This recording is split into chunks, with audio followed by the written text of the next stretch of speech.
Hello नमस्कार। राजस्थान में बहुत बड़ा टॉपिक रहेगा। राजस्थान की लोक देवियां कल्चर में मोस्ट इम्पोर्टेंट है, जिसके बारे में हम चर्चा करेंगे। करणी माता के बारे में हम आज सबसे पहले चर्चा करेंगे। तो देखिए, करणी माता का जन्म होता है 1444 में सुआब गांव फलोद में इनका जन्म होता है। पिता का नाम क्या है पूछा जाता है तो पिता का नाम है मेहाजी, और माता का नाम भी पूछा जाता है तो माता का नाम क्या है, देवल। मोस्ट इम्पोर्टेंट है, याद रखना। और कुल देवी पूछा जाता है, करणी माता कुल देवी किनकी है, तो किनकी है ये कुल देवी, चारणों की कुल देवी है। मोस्ट इम्पोर्टेंट है, याद रखना। और मंदिर भी पूछा जाता है, मंदिर कहाँ है, तो याद रखना देशनोक बीकानेर में इनका मंदिर बना हुआ है, जहाँ नवरात्रों में क्या है, मेला लगता है। और पूछा जाता है कि ये देशनोक बीकानेर से कितनी दूरी में, तो 35 किलोमीटर दूर है बीकानेर से, याद रखना। मोस्ट इम्पोर्टेंट है ये क्या है, फौजियों की कुल देवी भी है, और इसे रुमाल वाली देवी भी कहा जाता है, याद रखना। Most important. और सफेद चूहों को क्या कहा जाता है, मोस्ट इम्पोर्टेंट है, क्या कहा जाता है, काबा कहा जाता है, याद रखना। मोस्ट इम्पोर्टेंट है।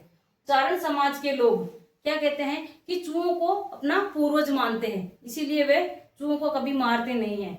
करणी माता है वो चूहों की देवी इसीलिए कहा जाता है, याद रखना। Most important. बीकानेर और जोधपुर की स्थापना भी करणी माता ने करवाई है, याद रखना। मोस्ट मोस्ट इम्पोर्टेंट है। और गीत को क्या कहा जाता है, गीत को चिरजा कहा जाता है।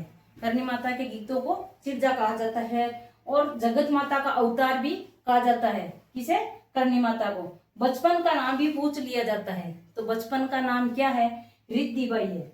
और उनके मंदिर में जो चांदी का किवाड़ किसने भेंट किया, ये भी पूछ लिया जाए तो किसने भेंट किया है, गंगा सिंह ने चांदी का किवाड़ भेंट किया है, याद रखना। Most important. और मंदिरों को क्या कहा जाता है, जो बूढ़े बुजुर्ग लोग जो मठ में पूजा करते थे, इसीलिए उन्हें मठ कहा जाता है मंदिरों को। मोस्ट इम्पोर्टेंट, याद रखना। और करणी माता के सफेद चील का रूप माना जाता है, क्या माना जाता है, रूप माना जाता है सफेद चील को। Most important. मेहरानगढ़ दुर्ग की भी नींव किसने रखी, करणी माता ने रखी, जोधपुर में, याद रखना। मोस्ट इम्पोर्टेंट है, ये पूछा जाता है हर बार, करणी माता की नींव किसने रखी, तो करणी माता ने रखी है, याद रखना। मोस्ट मोस्ट इम्पोर्टेंट है।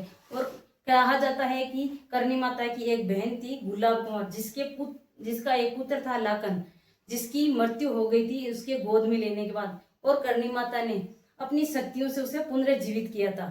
इसीलिए चारण समाज कभी उस तालाब में नहीं नहाते हैं, याद रखना। मोस्ट इम्पोर्टेंट, कभी स्नान नहीं करते हैं, ये पूछा जाता है बहुत बार, इसीलिए ये मोस्ट इम्पोर्टेंट है। सबसे पहले मैं यही लोक देवी लाई हूँ। थैंक यू, धन्यवाद। क्लास अच्छी लगी तो लाइक और शेयर जरूर करना।